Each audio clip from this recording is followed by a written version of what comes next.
Policy Fest ini. Hari ini kita akan ngebahas soal kebijakan publik tentang seni dan pentingnya peran kita dalam mengadvokasinya. Saya Dara Hanafi, pekerja lepas kreatif sekaligus anggota Koalisi Seni yang akan memandu obrolan kita sore ini.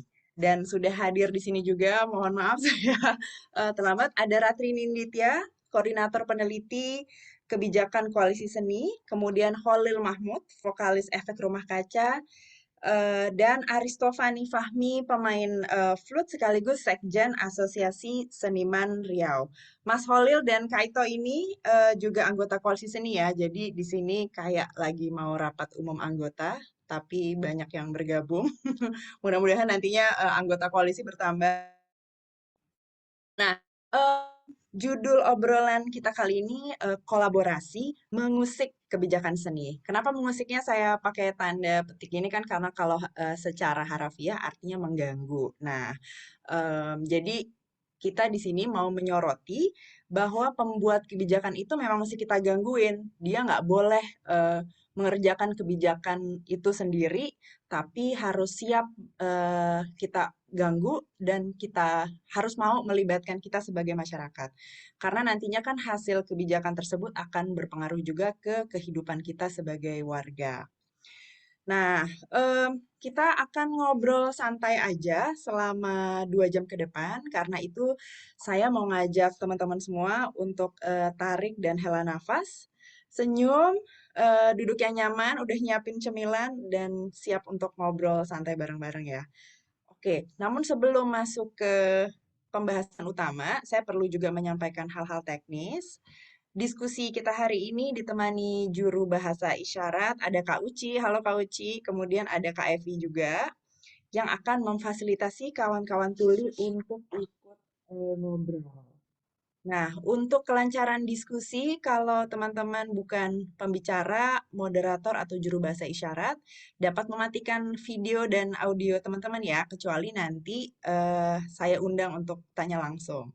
Teman-teman panitia juga akan membantu mematikan video dan audio kalau ada yang nggak sengaja menyalakan ketika sepanjang diskusi. Nah, selain hal-hal teknis tadi, ada beberapa house rules untuk diskusi kita. Ini dibuatkan oleh Ika Fantiani, salah satu anggota Koalisi Seni juga. Saya akan bacakan beberapa di antaranya saja. Di sini kita saling menghargai pendapat, termasuk ekspresi gendernya. Jadi mohon tidak ada yang melontarkan komentar dan gurauan seksis, rasis, fasis, dan homofobik. Jangan jangan juga berasumsi tentang gender dan orientasi seksual peserta diskusi ini ya.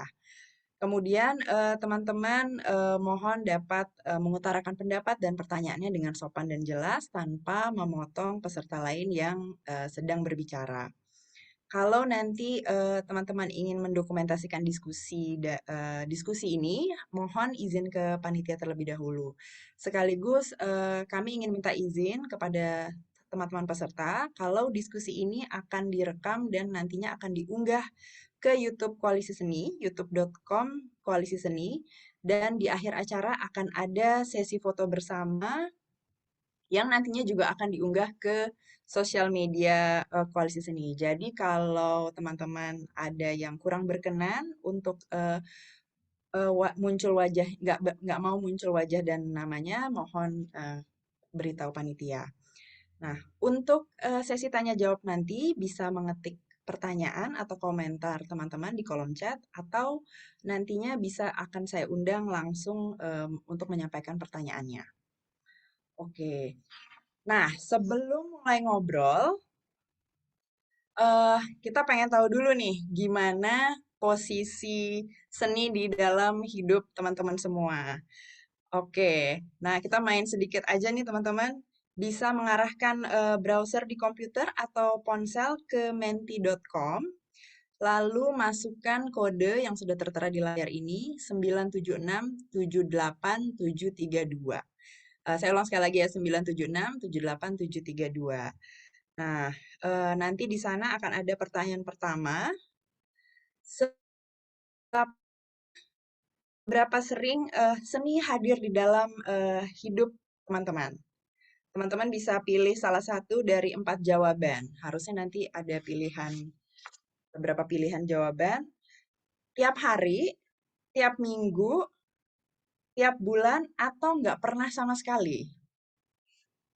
Hmm, bagaimana kira-kira? Setiap hari, wah, oke, belum muncul semua. Yang setiap minggu, setiap hari masih paling tinggi nih. Setiap bulan, oke, berarti hari-harinya selalu diisi ini ya, cakep nih. Wah, oke, belum terkumpul semua. Sekarang posisinya sama nih ya, setiap hari dan setiap minggu. Oke, em, ini sudah semua ya, berarti teman-teman. Oke, ada satu lagi. Wah, setiap minggunya berkurang. Ternyata setiap setiap hari ya. Oke, nah, ya. Ini teman-teman panitia berarti ini sudah semua. eh aku bisa melanjutkan. Nah, kemudian pertanyaan kedua, seni apa sih yang paling banyak hadir di dalam hidup teman-teman? Ini pilihannya ada musik, film, tari, sastra, teater, seni rupa, semuanya atau ada lagi yang lainnya. Silahkan teman-teman bisa pilih.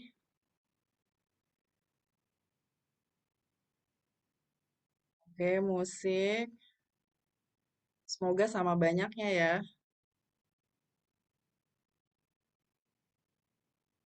Mm-mm.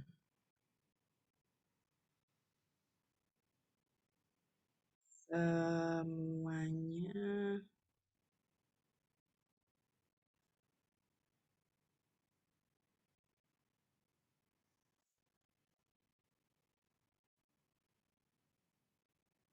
Wah, musik. Saya nungguin teater nih. Kok belum ada yang milih sih? Wah, semuanya. Tapi semuanya ya, berarti masuk di kategori semuanya nih. Hmm, oke. Ini kita masih nunggu ya. Saya ngeliat di sini nih garisnya dulu nih kayaknya belum semua terisi.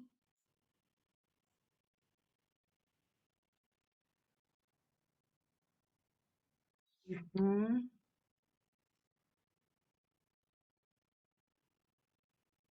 oke, ini udah semuanya ya.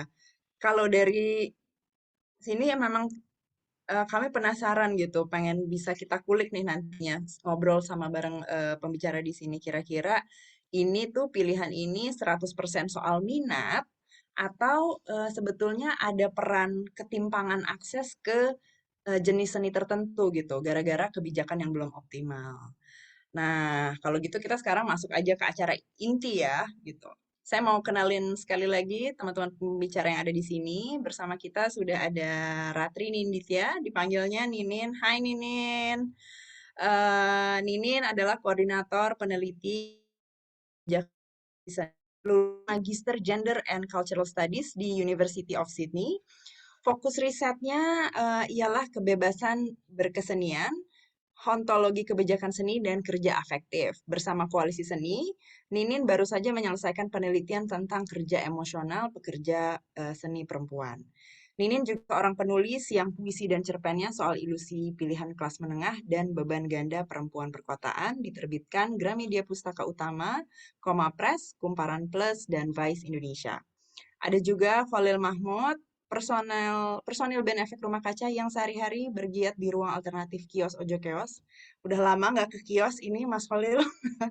Kemudian ia menamatkan studi magisternya di New York University, jurusan Art Politics. Saat ini Khalil sedang menjadi anggota Komite Musik Dewan Kesenian Jakarta periode 2020-2023. Ia tertarik mengamati isu-isu kesenian, gerakan sosial, dan aktivisme di Indonesia. Sekarang tinggal di Amerika, jadi beda waktunya dengan Indonesia sekitar 12 jam. Jadi Mas Kolil hari ini begadang bareng kita di sini. Kemudian pembicara ketiga adalah Aristofani atau akrab dipanggil Kak Ito. Hai Mas Ito, sudah lama tidak ketemu. Pemusik dan jurnalis yang aktif dalam advokasi kebijakan seni di Riau. Lulusan etnomusikologi Institut Seni Indonesia Surakarta ini memainkan flute bersama Riau Rhythm, grup musik yang berangkat dari kearifan lokal musik Melayu dan nada-nada modern dengan unsur progresif. Pada awal pandemi, Ito bersama pegiat seni di Riau mendirikan Asosiasi Seniman Riau, ASERI, untuk memajukan ekosistem seni di provinsi tersebut. Tahun ini, Mas Ito mendapat fellowship dari Ford Foundation pada program Ford Global Fellow. Oke, itu tadi sedikit short bio teman-teman pembicara. Mungkin untuk teman-teman yang sudah hadir di sini, kami mau ngasih konteks sedikit gitu tentang pembahasan hari ini. Seperti dilihat tadi survei kecil-kecilan bahwa seni memang sudah menjadi bagian hidup kita sehari-hari ya gitu. Selain sehari-hari juga bahkan dipakai untuk hal-hal yang penting gitu, misalnya ya kampanye-kampanye hal penting dari mulai anti korupsi, hak asasi manusia, pencegahan kekerasan seksual, pelestarian lingkungan, ya sampai lagu ngajakin war on drugs gitu kan tuh nggak lepas dari kesenian ya gitu. Nah, tapi ekosistem seninya seringkali terlewat nih untuk dibenahi.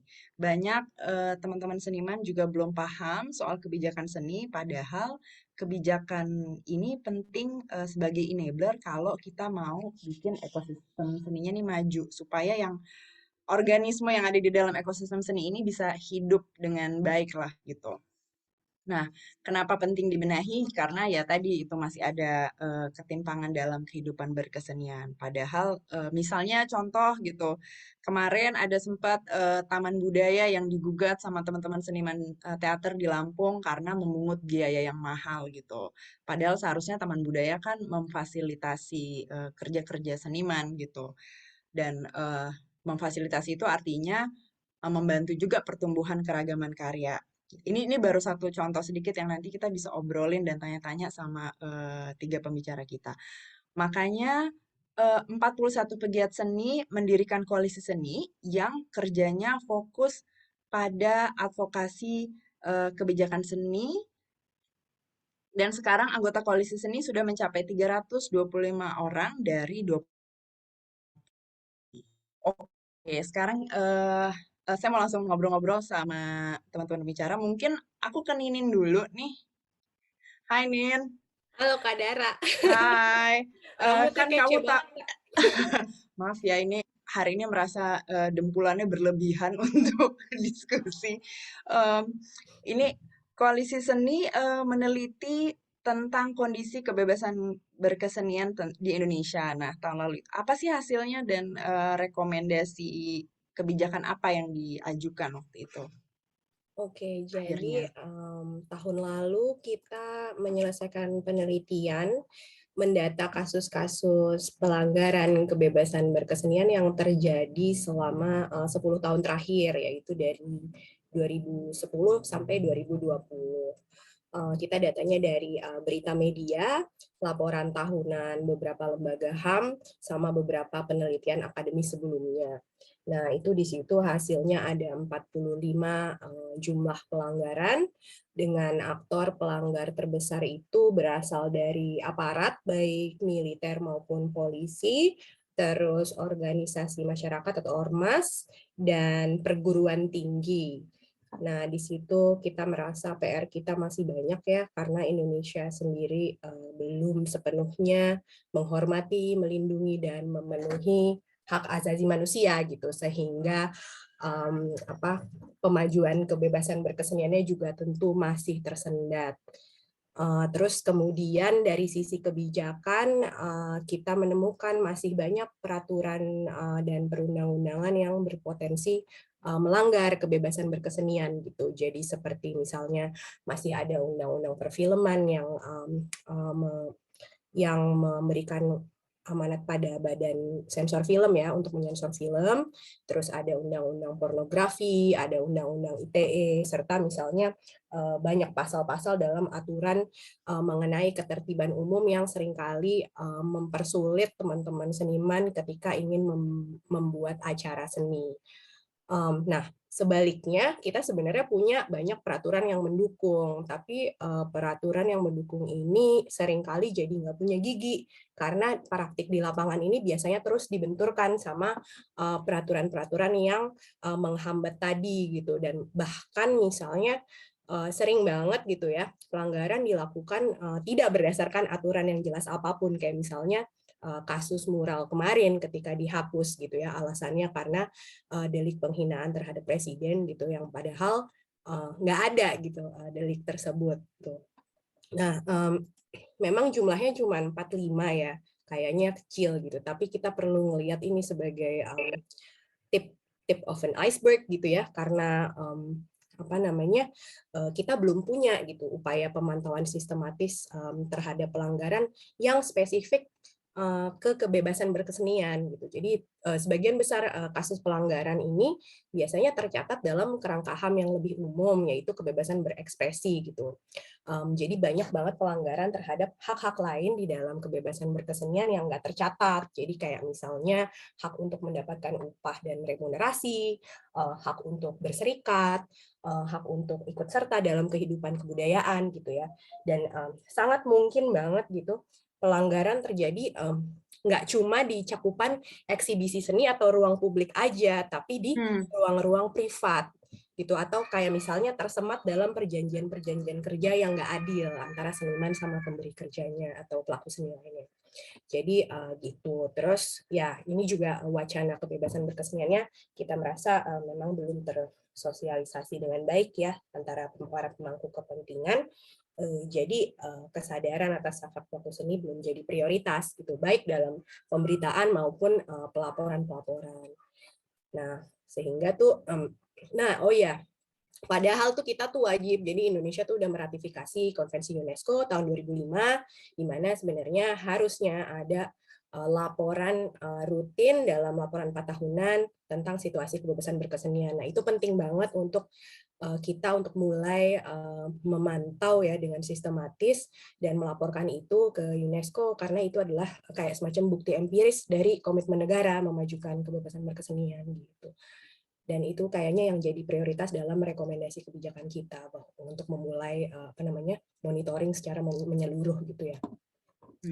Kalau monitoring itu berarti udah dimulai ya, Ratri itu atau belum laporan itu tuh Iya, tiap kalau yang tahun kemarin itu? yang kemarin kita baru sampai 2020 gitu. Yang kita coba lakukan sekarang adalah membuat beberapa workshop pelatihan untuk mengajak berbagai pihak untuk ikut serta memonitor kasus-kasus pelanggaran, karena kan banyak banget ya, kayak luas banget Indonesia ini, dan kita harus kayak melibatkan berbagai macam orang untuk bisa supaya laporannya tuh lebih menyeluruh dan nggak cuman dari monitoring media doang, tapi juga dari laporan-laporan yang masuk dari orang perorangan gitu. Cita-citanya sih kayak gitu sih, Kak. Kemudian kalau tadi apa soal kerangkanya kebebasan kesenian.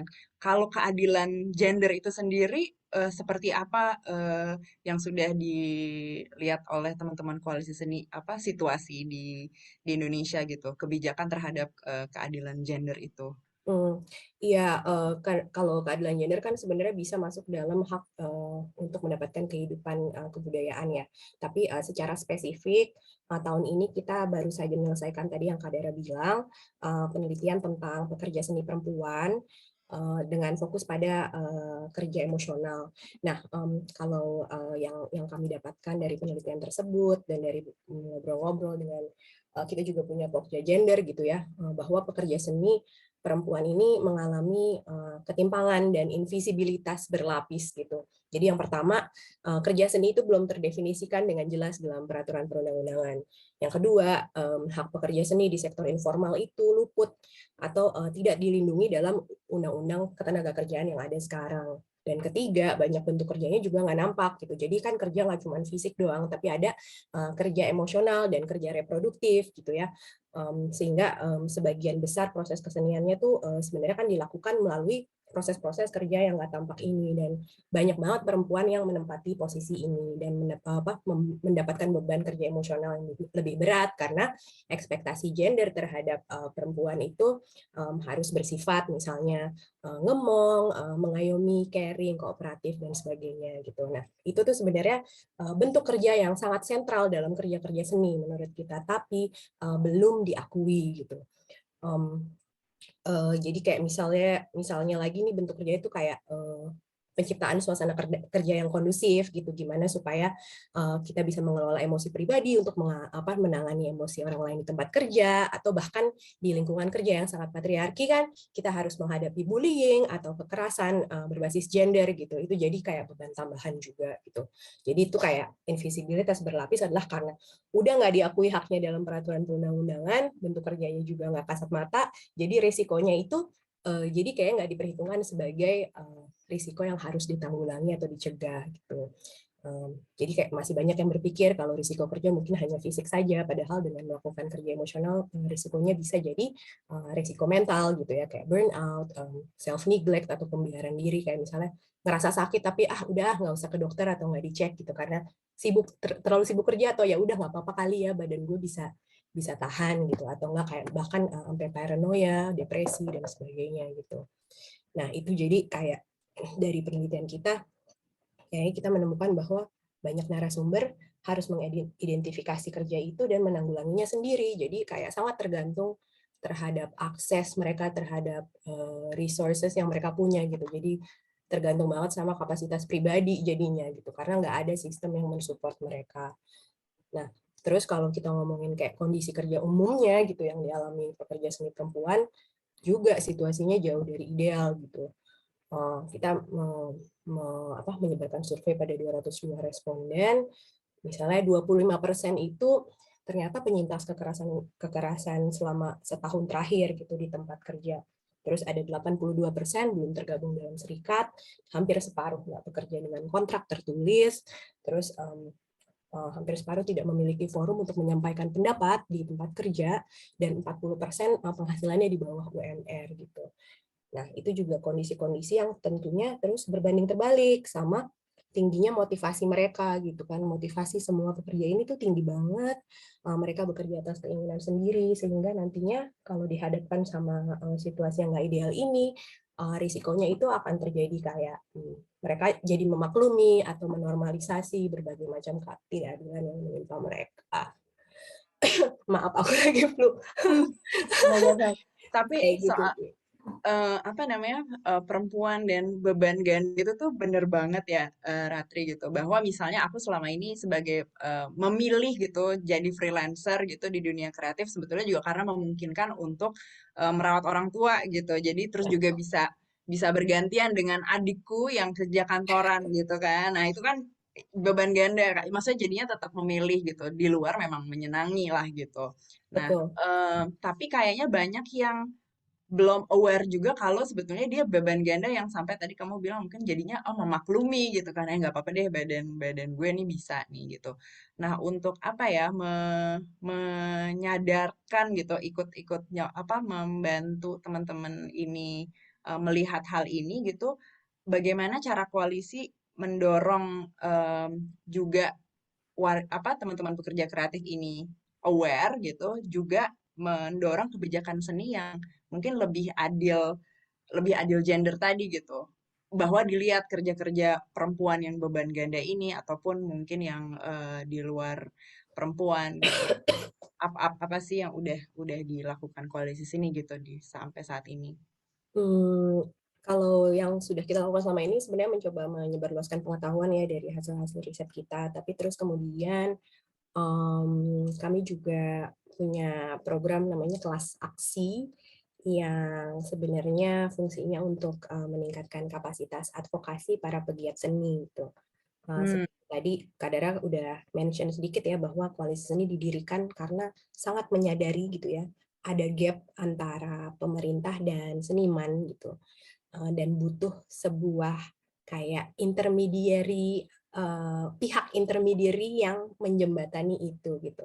Sadar banget bahwa seniman itu sebagian besar harus fokus gitu ya terhadap kerja-kerja karya, apa, menghasilkan karyanya mereka, sehingga memang butuh mencetak agen-agen advokasi baru yang memang fungsinya untuk melengkapi ekosistem itu gitu, untuk bicara dengan pemerintah, bicara dengan seniman, menyampaikan aspirasi seniman gitu.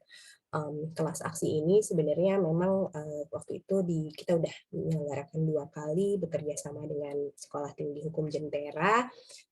Kita memberi apa ya, kayak pembekalan dasar tentang apa itu advokasi, bagaimana cara mengintervensi kebijakan kebijakan publik itu seperti apa, dan ada beberapa apa ya, mungkin penjelasan atau background khusus juga tentang misalnya kebijakan seni di Indonesia sebenarnya sepanjang sejarah ini udah seperti apa sih posisinya, di mana, bagaimana seni dilihat sebagai apakah sebagai komoditas dan sebagai barang publik atau di tengah-tengahnya gitu. Jadi perjalanan itu juga ada.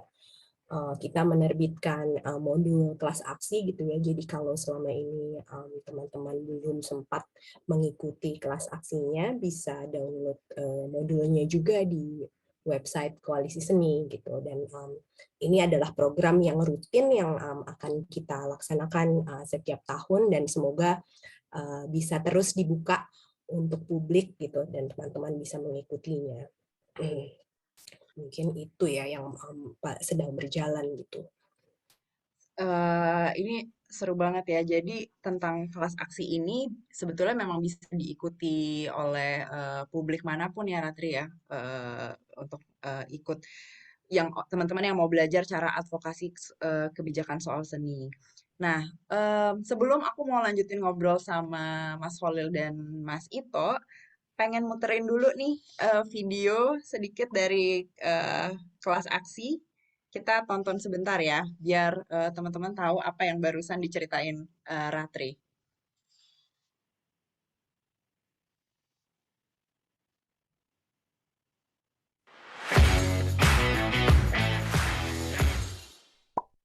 Sebagai warga, kita tuh punya hak loh untuk mengubah kebijakan yang belum tepat.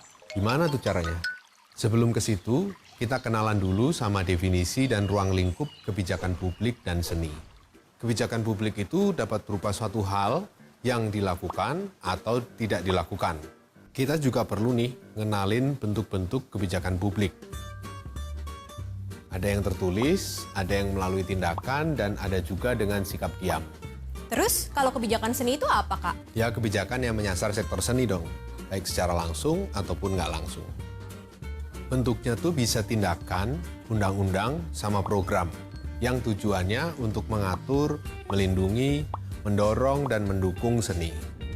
Oke, segitu dulu aja ya perkenalannya. Nanti mabuk kebanyakan.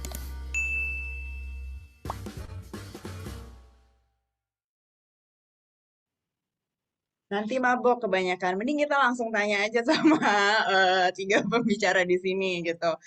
Mungkin itu tadi tuh baru video ringkasan dari dua video yang lebih panjang. Dan kalau teman-teman ke website Koalisi Seni bisa langsung mengunduh dua modul secara gratis. Jadi kalau penasaran bisa langsung ke websitenya Koalisi Seni di koalisiseni.or.id garis miring kelas aksi. Nah, oke. Saya mau ke Mas Holil, Mas Holil dan mungkin juga sekaligus ke Mas Ito. Di Indonesia sempat dihebohkan dengan RUU Permusikan yang berpotensi mengancam kebebasan berekspresi.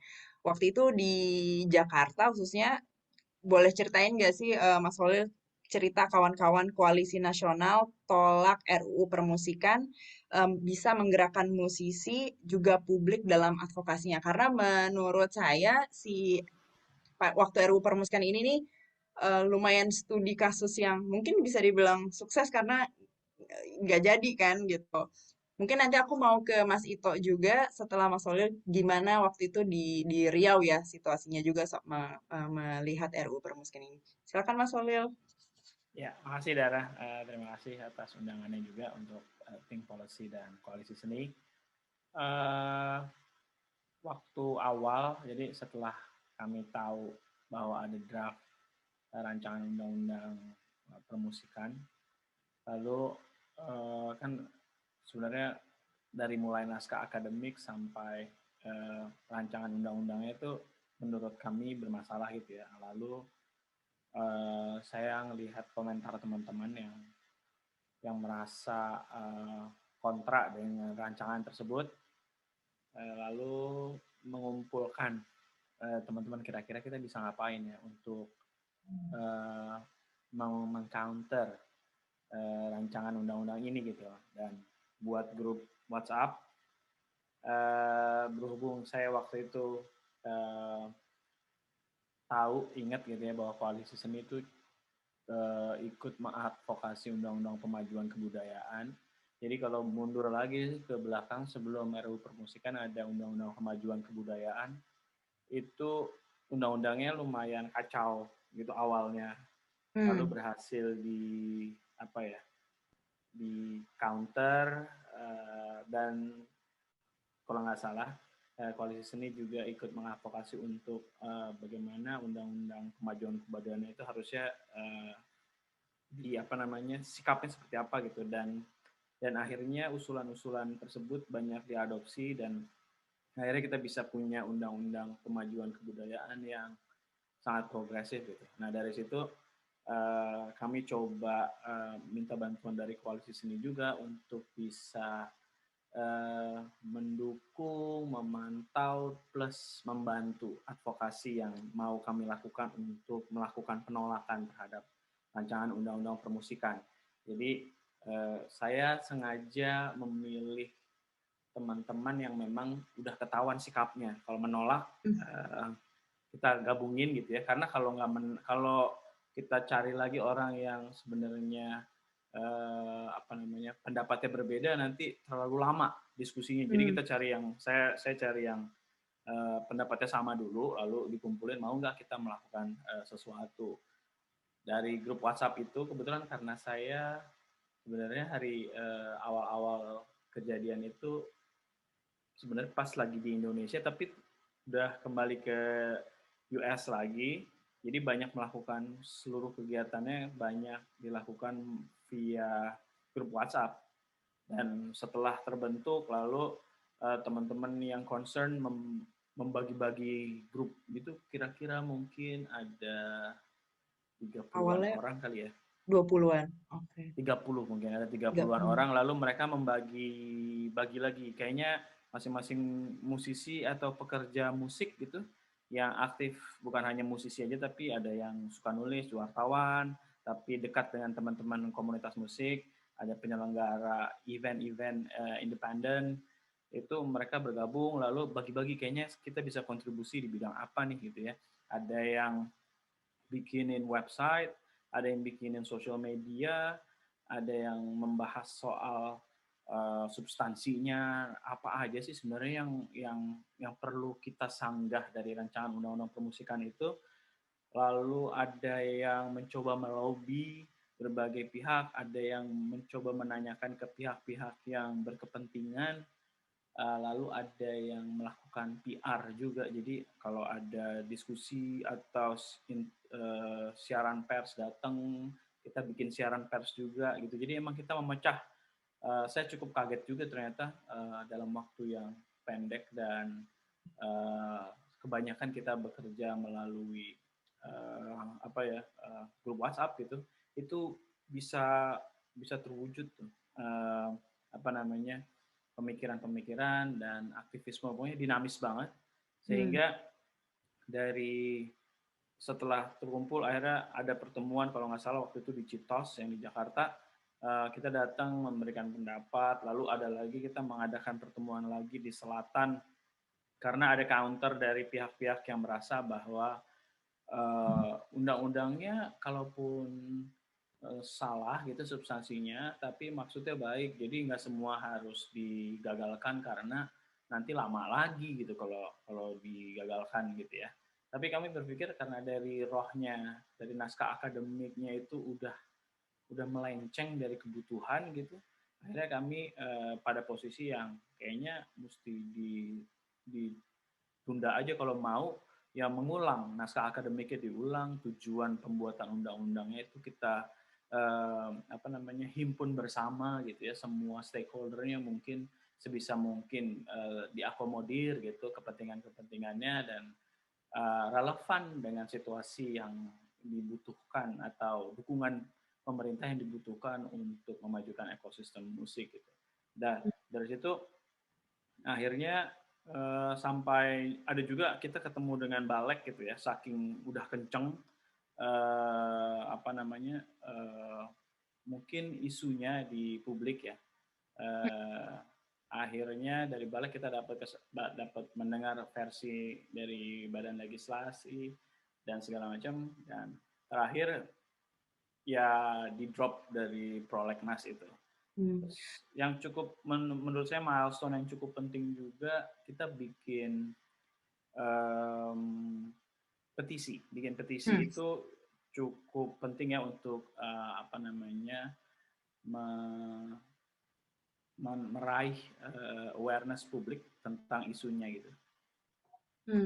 Kalau boleh tahu dari sekian mungkin poin-poin dari RUU itu yang paling bikin teman-teman yang menolak itu khawatir tuh di yang tentang apa sih, Mas Holil? Kalau boleh diingatkan gitu, yang mengancam kebebasan berekspresinya tuh mungkin waktu Kalau nggak salah ya pasal 5 ya, kebebasan berekspresinya gitu ya. Bagaimana kalau undang-undang itu, rancangan undang-undang itu goal gitu ya, kebebasan berekspresi atau berkeseniannya itu jadi terhambat gitu ya, jadi terlalu banyak pagar-pagar yang bisa jadi malah nggak membuat situasi berkesenian jadi tumbuh atau jadi riuh seperti yang mungkin diharapkan oleh naskah akademis itu gitu. Jadi sifatnya menurut saya agak mirip-mirip dengan undang-undang pemajuan kebudayaan yang berhasil digagalkan waktu itu. Jadi nanti akan ada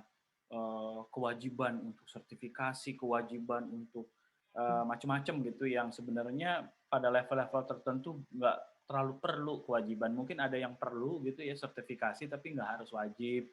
Yang butuh-butuh aja kayak gitu-gitu. Tapi yang paling mengena dan relevan buat banyak musisi adalah akan menghambat kebebasan mereka bikin karya gitu, dan ya langsung merasa bahwa censorship itu akan juga mempengaruhi proses berkesenian mereka, baik itu nanti berkreasi maupun hubungannya sama ekonomi gitu kali ya.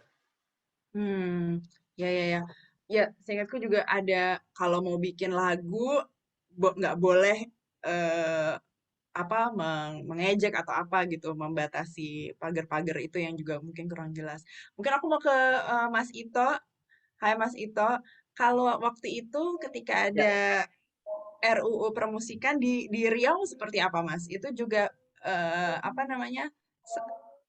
sana menanggapinya seperti apa Mas?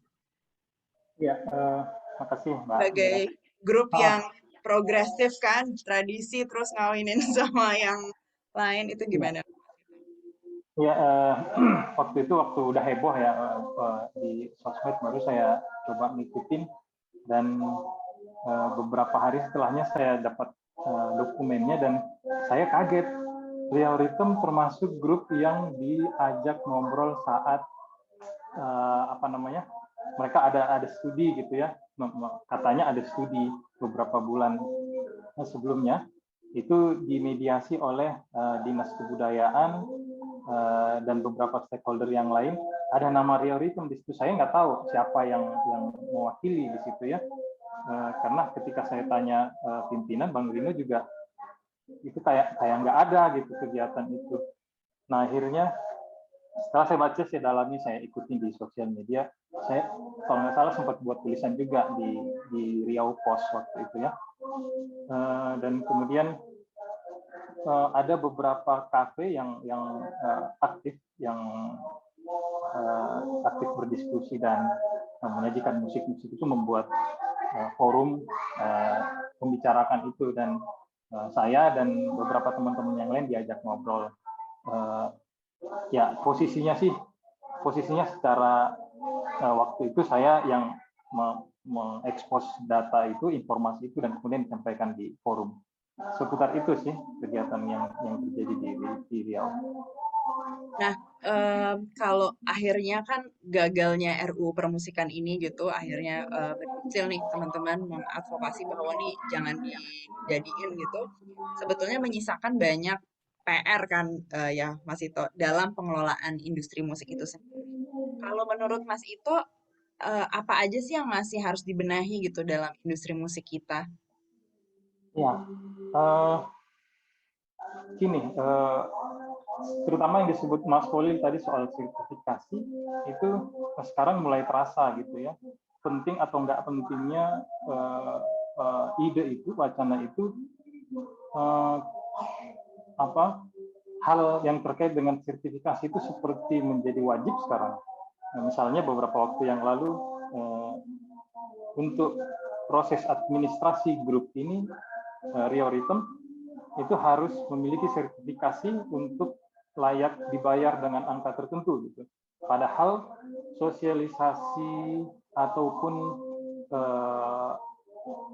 misalnya saya bertanya waktu itu, ini sudah diterapkan gitu ya, sementara kita belum ada semacam forum untuk kapan kita mau kemana untuk bersertifikasi, karena di sana ternyata terkait dengan hak ekonomi grupnya gitu.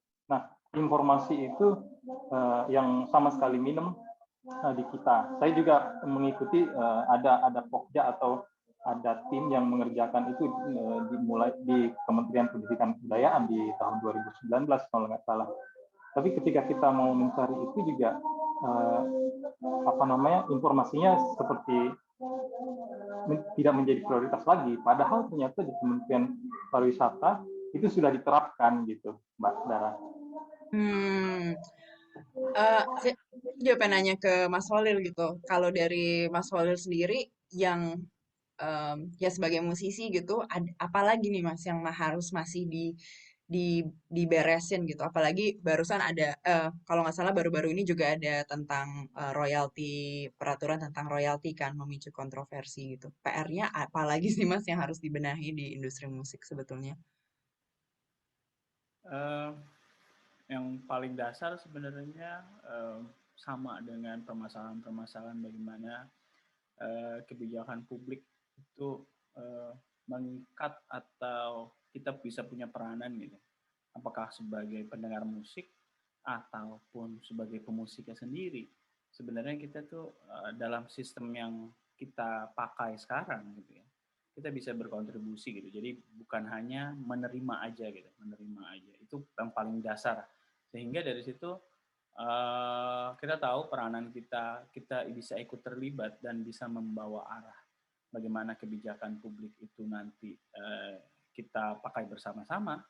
Dari situ muncul kritisisme untuk bisa mengkritisi kebijakan-kebijakan yang ada maupun yang nggak ada gitu ya. Maupun yang nggak ada. Dari situ upaya yang dilakukan di RUU Permusikan kan sebenarnya mencoba kritis terhadap undang-undang yang akan ada nih, yang akan ada. Ternyata undang-undangnya jauh panggang daripada api. Kita butuhnya sebuah tata kelola ya, supaya musik dan industrinya bisa lebih maju, tapi kok ini kayak jadi mundur ke belakang, ngomongin hal-hal yang mungkin gak relevan dalam situasi sekarang gitu. Kita butuhnya sistem bagaimana cara divisi-divisi dalam misalnya musik gitu ya, apa aja yang sebenarnya perlu ditumbuhkan dan bagaimana pemerintah bisa memfasilitasi, ini malah bisa menghambat justru. Jadi kritisisme dari pemusik maupun pendengar musik itu yang kita perlukan. Lalu kalau dari musisinya sendiri kan mereka juga punya kewajiban, atau bukan kewajiban, sebenarnya pekerjaan mereka tuh kan bikin karya ya.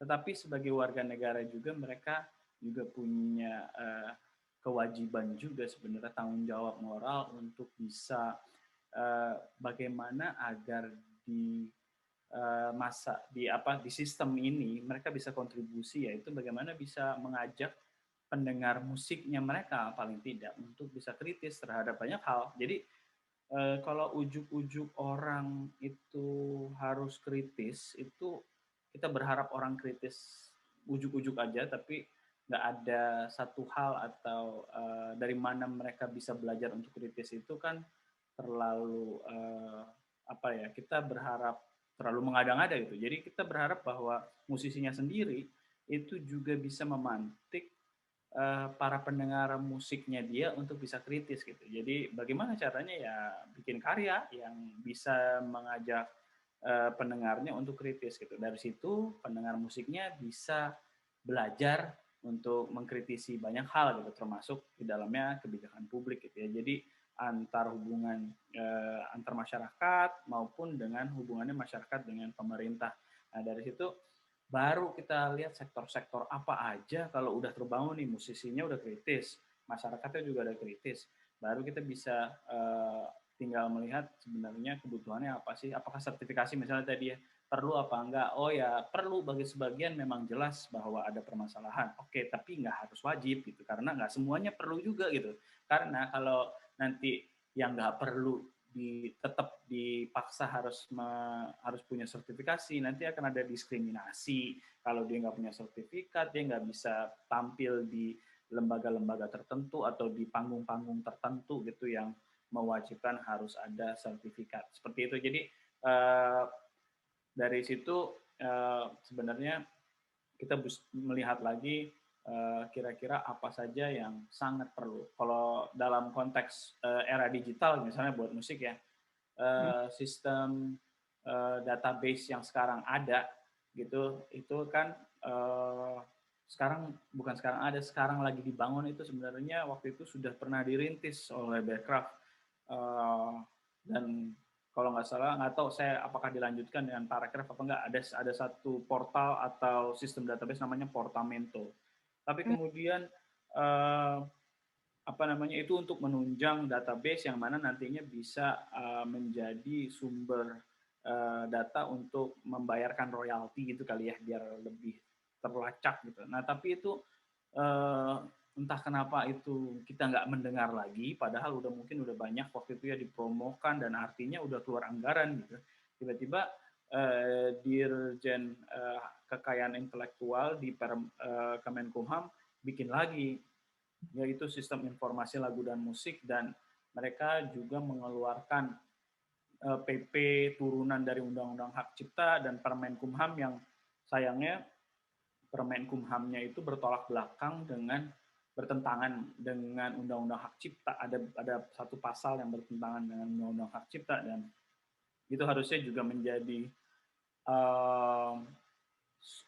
kita bisa melakukan kritisisme terhadap PP dan Permenkumham itu gitu, sehingga bisa dibatalkan beberapa pasalnya supaya nggak bertentangan, dan itu kayaknya masih butuh waktu lagi karena isu hak cipta cukup kompleks ternyata kalau kita bisa membandingkan antara RUU permusikan yang langsung mengena ke jantung musisi, yaitu kebebasan berekspresinya bisa terancam. Kalau yang ini tuh debatable gitu. Pertama kasusnya mungkin lebih kompleks dan sulit dimengerti ya. Lalu juga dia lebih rendah juga ya ininya, maksudnya levelnya bukan undang-undang tapi PP yang mana nggak banyak orang yang tahu juga Permenkumhamnya isinya apa segala macam.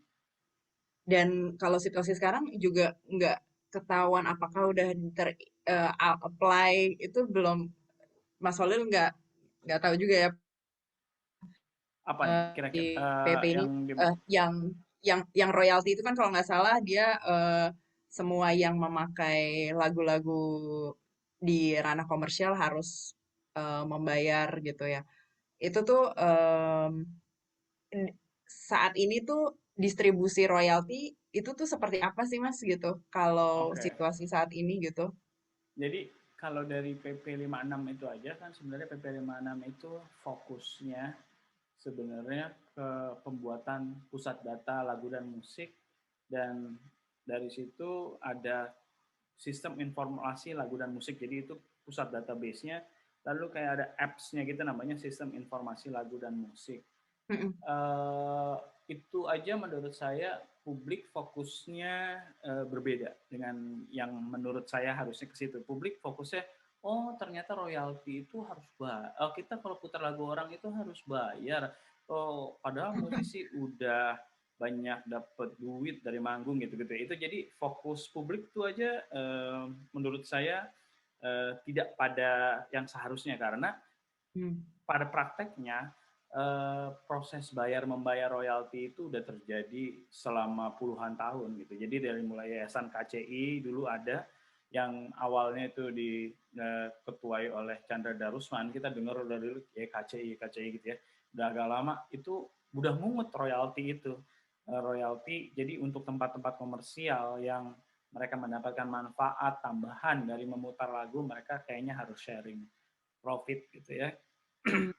Nah, itu udah terjadi. Nah, jadi ketika bahkan udah difokuskan lagi di Undang-Undang Hak Cipta 2014. Nah, tetapi di PP 56 itu orang baru tahu, banyak publik yang baru tahu, oh ternyata kita harus bayar gitu. Jadi sosialisasi tentang hak cipta dan turunan-turunannya yang cukup kompleks itu perlu lebih banyak lagi sehingga kita benar-benar mengerti permasalahan apa yang ada di dalamnya gitu.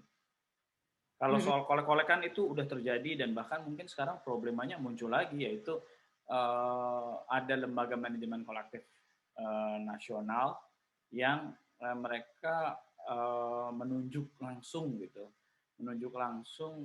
pengelola sistem informasi lagu dan musik, yang itu menurut saya bermasalah karena ada konflik of interest.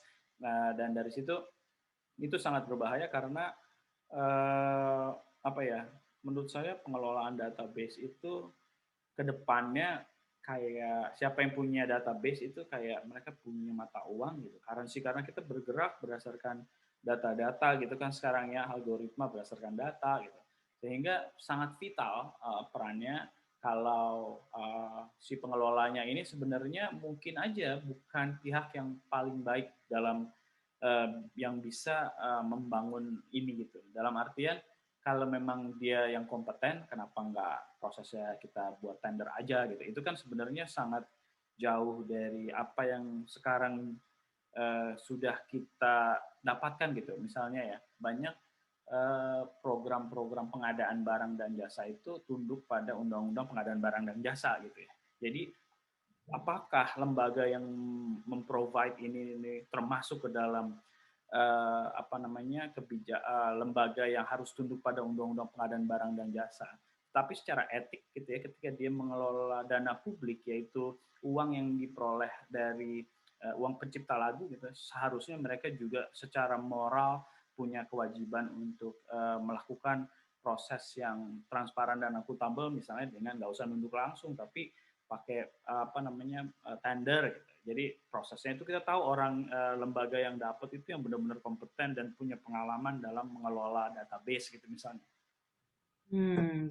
Emang PR-nya masih banyak banget ini ya, dari mulai undang-undangnya terus turunannya.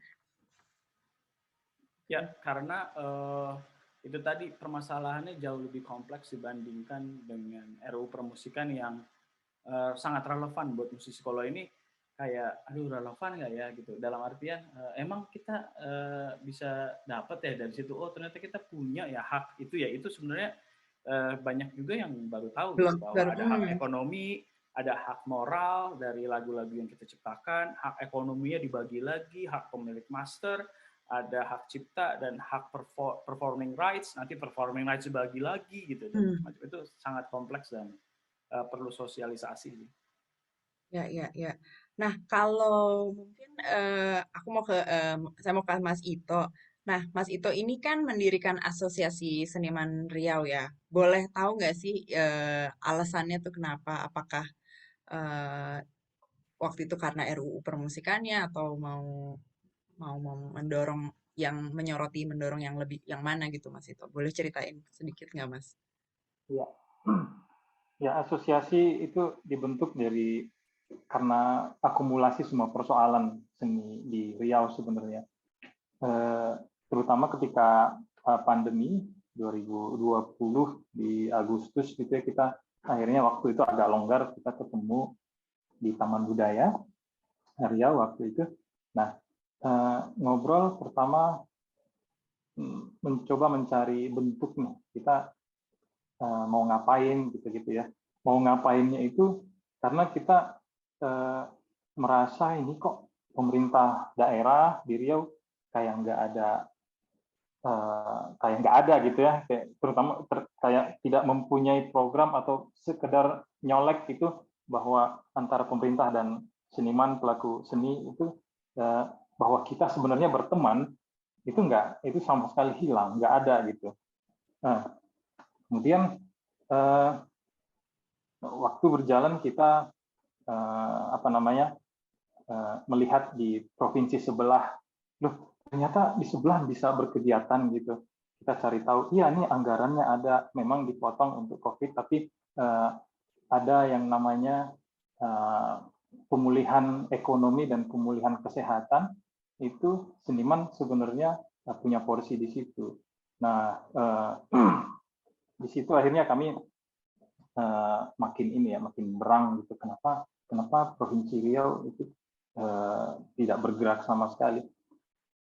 Kalau boleh dihitung sampai sekarang masih dalam suasana pandemi, Provinsi Riau yang dulunya itu aktif sekali berkegiatan, itu sekarang boleh dikata baru melakukan 3 kegiatan untuk yang melibatkan seniman gitu ya, melibatkan pelaku seni sejak 2020. Nah, itu sementara di daerah lain hampir setiap bulan itu ada kegiatan, mulai kita tahu ada anggaran-anggaran seperti BAK dan lain sebagainya gitu ya. Di Riau sendiri akhirnya waktu itu 2020 akhirnya kami berhimpun, kita memilih bentuknya asosiasi. Nah, fokusnya apa? Itu memang timbul lahir dari FGD dari teman-teman waktu itu ada bersembilan seniman dari teater, tari, seni rupa dan musik, itu brainstorming kita mau apa. Sebagai anggota koalisi sini saya memang membaca beberapa dokumen gitu ya di website bahwa ini nih ada organisasi nih koalisi seni, saya bilang. Nah, mereka fokus ke kesejahteraan dan juga ekosistem seni. Nah, dari situ karena ada beberapa orang ya, yang di situ ada Bang Iwan Irawan juga sebagai anggota koalisi ini bercerita soal apa itu koalisi seni dan apa fokusnya gitu ya. Akhirnya kita fokus pada 2 hal itu. Memang jadi seperti kita seperti menggantungkan harapan yang cukup tinggi untuk meraih kesejahteraan seniman yang ideal gitu ya di tataran lokal di Provinsi Riau. Tapi kenapa kita berani menggantungkan harapan itu setinggi-tingginya? Itu karena kita tahu duitnya banyak. Kalau ini soal kesejahteraan terkait dengan penganggaran, hak ekonomi dan hak sebagai anggota masyarakat yang perlu diperhatikan juga, itu kita tahu anggarannya gede banget. Nah, akhirnya kita memutuskan untuk fokus pertama itu adalah advokasi memang, yang kedua kita coba menyusun program-program ya terkait dengan pendidikan, kemudian forum-forum atau ruang-ruang pertunjukan, infrastruktur dan lain sebagainya. Itu sih Mbak dasar dibuatnya asosiasi. Oke. Ini udah mulai ada masuk pertanyaan. Jadi saya mau ngingetin juga buat teman-teman peserta di sini, kalau mau tanya bisa langsung di kolom chat atau raise hand kalau ada yang mau tanya langsung. Mungkin ini saya mau bacain satu pertanyaan dari platform Wofa. Ini dari Muhammad Akbar. Mungkin ini bisa ke Mas Holil ataupun Mas Ito gitu kalau nanti mau menjawab. Ada satu pertanyaan. Pertanyaannya adalah bagaimana memberikan tolok ukur suatu karya seni membutuhkan sertifikasi atau tidak? Oke, mungkin ini sertifikasinya tuh biasanya buat pelakunya ya, atau bagaimana? Mungkin Mas Holil duluan boleh? Ya, Saya pikir kalau dalam tataran mungkin apa ya, dalam satu kompetisi gitu, itu mungkin kali ya ada tolak ukur gitu ya. Tapi kalau dia bukan dalam konteks kompetisi gitu, kayaknya nggak perlu gitu. Dan sertifikasi memang tadi seperti yang udah Dara bilang bahwa biasanya itu ditujukan untuk pelakunya gitu.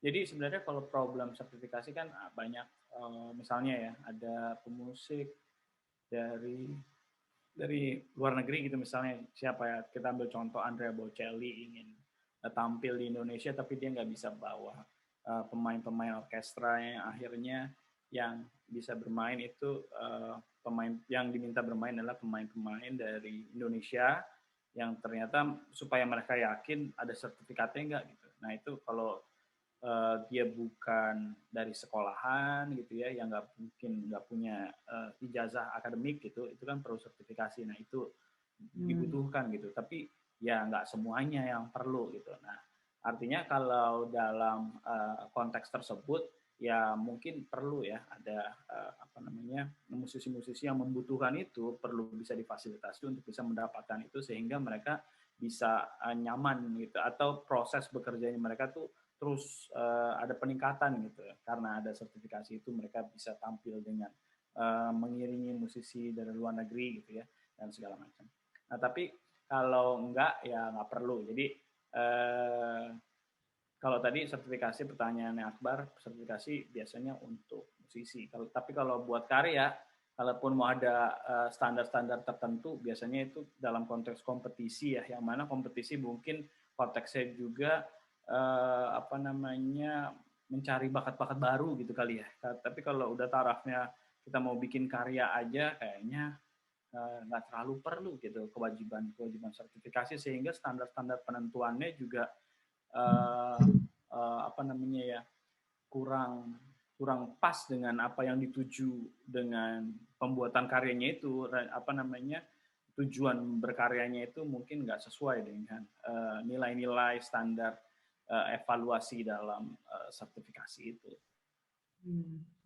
Mungkin Mas Ito mau menambahkan? Iya, sertifikasi itu terkait dengan keprofesian sebenarnya ya. Jadi ini digarap ini menjadi terkait di Kementerian Tenaga Kerja. Jadi di sana ada tim yang melibatkan musisi juga, musisi tradisi, musisi populer yang menyusun standar-standar itu, SKKNI gitu ya, untuk keprofesian musik. Nah di sana ada profesinya, yang dimaksud ada kritikus, ada arranger, ada produser, ada musisi yang dibagi bermacam-macam jenis. Nah itu betul kata Mas Holil, itu penting atau nggak penting sih, tapi ini memang terkait dengan kalau kita bekerja dengan pihak yang memiliki standar dan menentukan apa namanya, seseorang itu dengan sertifikasi. Biasanya terkait dengan klien yang dari luar negeri. Tapi yang saya ketahui barusan adalah Kementerian Pariwisata, Kemenparekraf itu sudah menerapkan itu gitu ya. Nah, saya ingat awal-awal 2011-2012 sertifikasi ini sudah dibunyikan oleh Pak Eros Jarot dan Tangki Syahilatua waktu itu ya. Ini sudah didebat pada masa itu, yang siapa sih yang berwenang menentukan standar itu, siapa yang berani menilai seniman siapa gitu ya. Waktu itu diskusinya seperti itu. Selain itu juga sertifikasi ini akan menjadi lahan korupsi baru, karena orang akan berbondong-bondong memiliki sertifikat untuk mendapatkan legitimasi gitu, tentu saja gitu ya. Nah, belum tentu gitu ya standar dan keinginan seseorang itu akan dicari jalan tengahnya supaya mendapatkan sertifikasi itu. Jadi memang benar Mas Kol, ini perlu nggak perlu bagi yang tidak ingin terlibat pada konstelasi proyek atau industri yang menentukan standar itu, mungkin nggak perlu. Oke, ya lapisannya ini banyak sekali ya. Ini sambil menunggu beberapa pertanyaan. Kalau ada yang menunggu raise hand, saya mau ke Ninin nih. Manakah Ninin? Hai Ninin. Ini ngobrolin soal kasus kekerasan seksual kan sekarang nih lagi mengemuka di publik lah. Ya maksudnya itu cukup bagus lah ya gitu, banyak yang sadar gitu bahwa sejak dulu tuh udah banyak kekerasan seksual yang terjadi dan sekarang banyak yang mulai memeranginya. Nah, kalau di kondisi ekosistem seni dari selama perjalanan penelitian tuh seperti apa, Nen? Gitu dan apa yang udah dilakukan untuk apa mengatasi ini dari sepengamatan Hmm. Ninin. Ini ya, apa memang kelemahan utamanya adalah database ya. Karena kita nyadarin banget gitu, setiap kita mau memulai penelitian yang sifatnya kualitatif, kita selalu nggak punya data yang dijadikan dasar untuk bergerak gitu. Jadi setiap penelitian itu kita harus mulai untuk bikin database-nya dulu yang kuanti, habis itu baru gerak ke yang lebih kuali dan terfokus. Kemarin itu kita baru sebenarnya masih minimal banget ya melakukan pendataannya.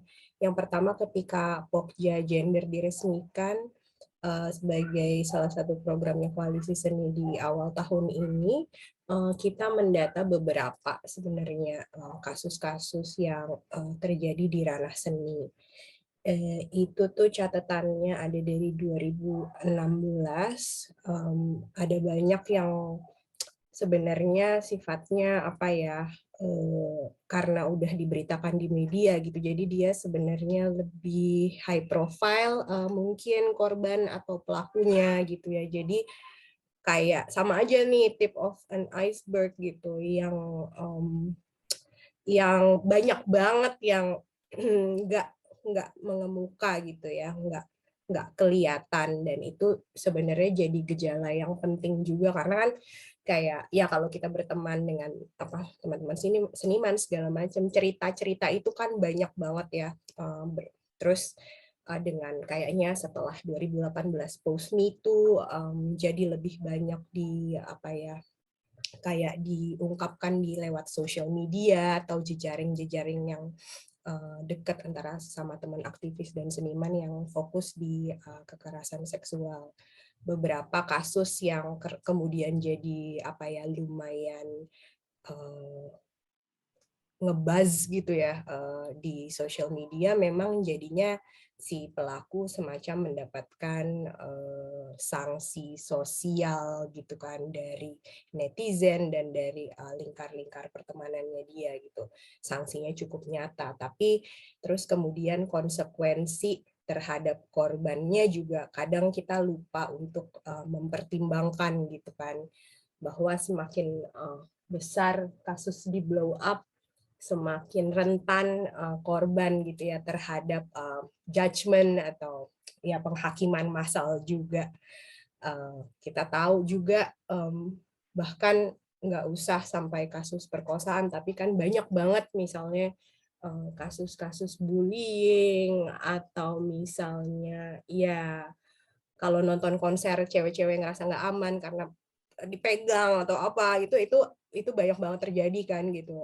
Terus kayak misalnya gimana misalnya kalau di skena musik kan Kak Tika sering banget ngomongin gimana musisi tuh kalau perempuan harus jadi laki-laki juga gitu. Aku jadi kemana-mana nih ngomongnya karena inget-inget cerita-cerita gitu. Ya, ya, ya. Maksudnya jadi kasus maksudnya kekerasan berbasis gender itu terjadinya tuh kayak dari yang berat banget, maksudnya kelihatan banget sampai yang subtle dan yang sehari-hari dan yang dinormalisasi gitu. Jadi data yang kita kumpulkan sebenarnya nggak pernah cukup gitu ya, nggak pernah cukup dan nggak pernah benar-benar merepresentasikan kenyataan yang terjadi gitu. Selama ini sih sejauh ini kalau Koalisi Seni yang baru dilakukan memang baru hanya mendata saja gitu ya, karena kita belum punya kapasitas untuk terus kemudian ikut membuka misalnya aduan misalnya help desk dan segala macam. Tapi harapannya dengan ada mulai dibentuknya data itu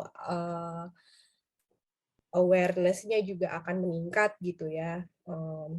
Dan apa namanya kemarin yang hasil survei kemarin juga mencerminkan betapa banyak yang bahkan dalam setahun terakhir itu ada 55 penyintas. Jadi itu itu banyak banget gitu. Jadi moga-moga sih urgensinya makin bisa terasa gitu ya buat nanti next actionnya adalah mungkin kita harus beraliansi sama saya teman-teman aktivis di gerakan perempuan gitu lebih kuat lagi untuk menindaklanjuti itu gitu sih Kak Dara. Soalnya mau nambahin di film gitu ya misalnya kemarin udah mulai aku lihat di begitu lagi syuting banyak tuh ditempelin kayak House of Rules-nya ya. Mudah-mudahan itu kru tuh mulai ada awareness itu juga ya gitu. Iya, Ah, iya oke. benar-benar. Mas Holil silakan mungkin mau menambahi Mas kalau di skena musik. Enggak, sebenarnya saya mau nanya, Oh, tapi boleh. mau Silakan. nanya kepada Ninin Hmm. tentang hasil penelitiannya yang soal penelitian koalisi seni soal kebebasan berekspresi. Saya mau tanya bagaimana peran buzzer dalam menghambat kebebasan berekspresi baik maupun seniman maupun penikmat karyanya gitu. Apakah jadi terhambat nggak dengan adanya buzzer-buzzer ini yang sekitar 3-4 tahun belakangan cukup mendominasi percakapan di ranah digital. Jadi kayaknya maksud arahnya tuh ke cancel culture gitu ya Mas Kolil ya. Kan gini ya, kalau saya menganggap bahwa kadang-kadang mereka tuh udah sangat sangat powerful gitu sehingga kadang-kadang kita takut juga mau mengekspresikan sesuatu, takut diserang buzzer, takut didoxing segala macam. Itu benar nggak sih ketakutan-ketakutan itu real terbaca di hasil risetnya atau sebenarnya itu anggapan aja gitu? Iya, kalau riset kita sendiri sebenarnya nggak sampai sedalam itu. Jadi mungkin yang aku amati sebenarnya masih berupa observasi pribadi, tapi kekhawatiran itu nyata banget sih Mas Kolil, teman-teman musisi banyak banget yang jadi ngerasa takut untuk begini dan begitu. Teman-teman seniman lain juga jadi kadang-kadang jadi melakukan ini ya kayak self censorship terhadap karya-karyanya gitu. Cuman kalau gimana ya, ini mungkin nggak menjawab pertanyaan, tapi kadang gitu ya kita juga lupa bahwa penghalangan kebebasan berkesenian kalau secara luasnya itu juga terjadi nggak cuma di karyanya tapi di proses pembuatan karya gitu kan ya, dan akses terhadap gimana kita bisa menyebarluaskannya, akses terhadap gimana kita bisa menikmatinya gitu, dan disitulah juga yang kayaknya belum belum banyak dibicarakan gitu terkait sama balik lagi kalau kayak buzzer. Memang kita perlu lebih banyak lagi yang ngomongin kayak seberapa besar cancel culture-nya itu mempengaruhi kebebasan berekspresi, karena harusnya ketika itu digugat si senimannya kan harusnya bisa tuh punya semacam hak jawabnya gitu, tapi kadang terus kalah sama influence-nya si buzzer. Tapi aku sih yakin ya kayak kalau idealnya dalam sebuah ruang yang demokratis, selama senimannya dapat mempertahankan rasional dari karyanya dan bisa berargumen, itu justru malah lebih menarik ya Mas Kolil. Jadi justru punya kayak ruang dialog di mana karyanya terus malah jadi dibicarakan dengan lebih mendalam gitu ya. Kenapa kita mau bikin kayak gini gitu, maksudnya apa, kalau misalnya salahnya di mana, terus gimana kita bisa menjawabnya. Kayaknya itu juga menarik sih sebenarnya, justru obrolan-obrolan semacam itu benar-benar perlu ada ya. Kalau selama ini kita cuma saling puk-puk doang tapi kita harusnya bisa tuh ngobrol dengan lebih sehat gitu soal kritik dan apa tuh ya gugatan gitu sih. Oh, soal itu tuh UU ITE itu juga sebetulnya mengancam itu ya, misalnya dikritik tapi malah dilaporin itu juga ditemukan hal itu Nin dalam penelitian ya bahwa UU ITE malah banyak menghalangi kebebasan berekspresi di sektor kesenian. Kemarin tuh yang kita temuin justru kayak ini ya, yang sebenarnya akhirnya nggak jadi diangkat karena terus kemudian si senimannya bisa bela diri sendiri. Jadi dia memang memakai si sosial media yang sama untuk kembali menggugat gitu. Tapi Hmm. kalau yang kayak benar-benar kena banget sama UTE kayaknya belum sempat kita highlight sih. Belum ada. Karena yang seingatku misalnya ada ilustrator, karyanya dipakai sama influencer, ilustratornya minta apa ya, mungkin minta di acknowledge gitu, entah minta maaf, tapi malah dilaporin Oh karena kasus yang ini, yo. ya kan itu, Seorang influencer tersebut, ya itu kan dia dibully ya di iya iya iya, direct message gitu ya. nah lapisannya banyak banget ya gitu Oh, ini. Nah kalau boleh ini sambil menunggu teman-teman yang mungkin mau raise hand atau kirim pertanyaan lagi, saya ingin tanya juga nih mungkin ke bertiga gitu ya Mas Holil, Ninin dan Mas Ito. Kalau selama ini nih respon pemerintah gitu dari advokasi atau rekomendasi yang sudah diajukan koalisi seni ataupun misalnya ASRI atau musisi itu sendiri seperti apa sih saat ini? Tuh. Ya, Gimana? respon pemerintah ya. Di Riau sendiri, Di Riau mm, misalnya. eh, saya boleh katakan bahwa dinas kebudayaan, dinas pariwisata yang menaungi aktivitas berkesenian itu eh, terikat dengan kepentingan politik yang cukup keras, gitu ya. Misalnya saja dengan koalisi seni beberapa waktu yang lalu kita membuat kegiatan implementasi Undang-Undang Kemajuan Kebudayaan, itu terasa sekali bahwa keberadaan, oke, janganlah sebut keberadaan asosiasi seniman gitu ya, karena kemunculannya sendiri sudah dianggap oposisi gitu ya dari organisasi yang mitra pemerintah, Dewan Kesenian di Riau gitu. Tapi karena lebih banyak atau lebih tebal orang-orang atau pemerintah membacanya bahwa ini gerakan oposisi, justru nilai yang apa yang kita suarakan mengenai pentingnya undang-undang atau perda pemajuan kebudayaan itu tidak dilirik sama sekali gitu ya. Misalnya saja, ternyata belakangan saya ketahui Riau sudah pernah membahas rancangan strategi pemajuan kebudayaan 2019. Itu saya sudah baca gitu. Kemudian juga saya ketahui setelah acara talk show itu, FGD itu, ternyata Riau sudah punya rancangan ranperda pemajuan kebudayaan Riau yang sampai sekarang nggak dibahas gitu, nggak direspon.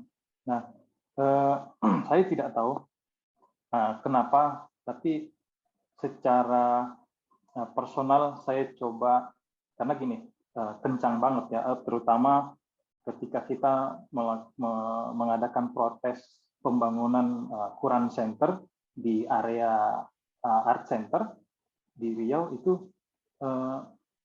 kita penolakannya sederhana sebenarnya, bahwa di Riau sudah punya Islamic Center, kenapa nggak Al-Quran Center nggak diletak di sana aja gitu, karena kalau kita mau mengedepankan tata kelola pembangunan itu harusnya patuh pada kawasan-kawasan yang diatur gitu ya.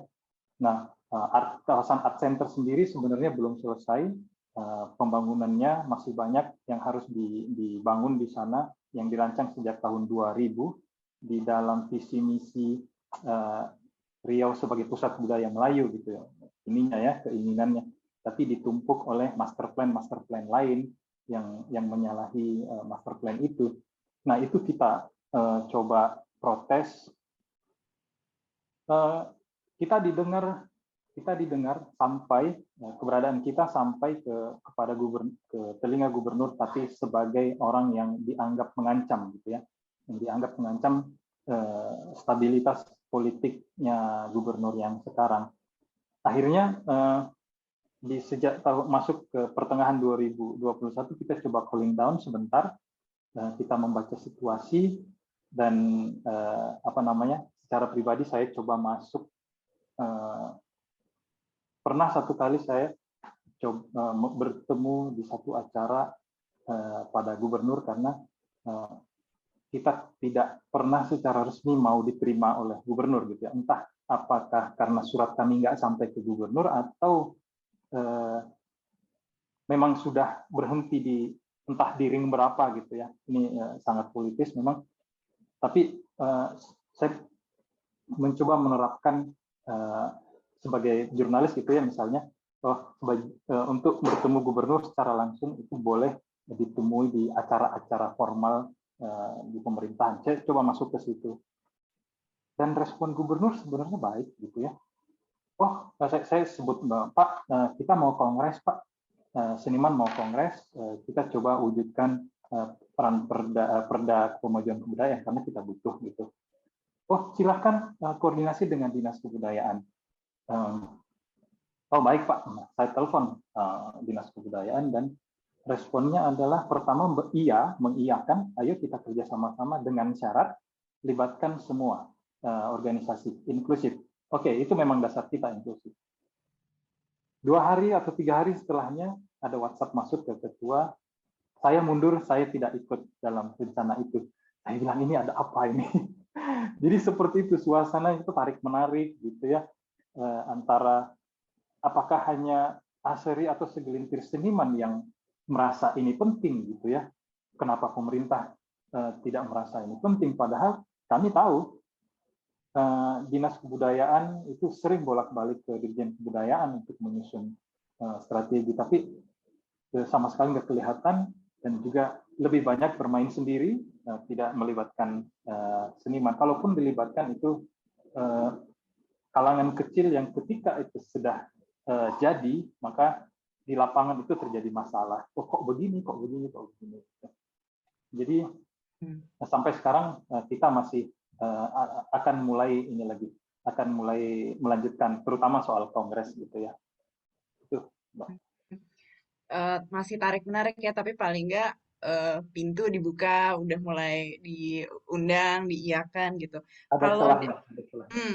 Kalau mungkin Ninin, kalau dari koalisi seni gitu, menurutmu mengapa teman-teman muda gitu perlu partisipasi aktif gitu dalam advokasi kebijakan seni, dan dukungan apa sih sebetulnya yang bisa diberikan, dan kalau mungkin ada tips bagaimana, karena kan lumayan luas ya mau mulai ikutan yang mana dulu nih gitu, PR-nya banyak gitu tadi, mungkin soal keadilan gendernya atau censorship gitu.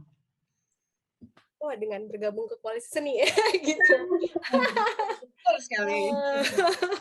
Tapi kan tadi juga udah di-mention bahwa seni itu masuk dalam kehidupan kita sehari-hari ya, dan harusnya memang jadi penting banget buat kita sebagai warga negara untuk sadar bahwa kita tuh juga punya hak, nggak cuman kalau kita sebagai misalnya senimannya doang, tapi kita sebagai penikmat karya atau yang cuman ya melihatnya dan menikmatinya itu punya hak juga untuk bisa berperan serta mendapatkan misalnya akses yang lebih luas gitu kan terhadap berbagai jenis karya, nggak cuma yang itu aja.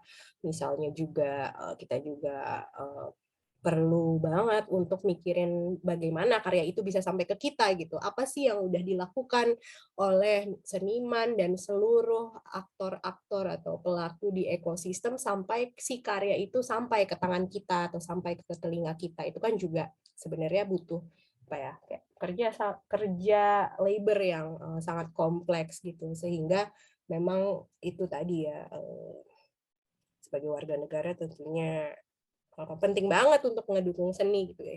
Gabung aja di koalisi seni supaya bisa ikut kelas aksi gitu. Tapi sorry, mungkin ada nggak sih latar belakang ilmu yang pas gitu untuk bisa terjun berkarir gitu dalam advokasi kebijakan seni ini Nah, menurut kamu? itu pertanyaannya menarik juga ya. Tadi aku mikir ya, aku pikir ilmu yang paling pas cuman cultural policy gitu.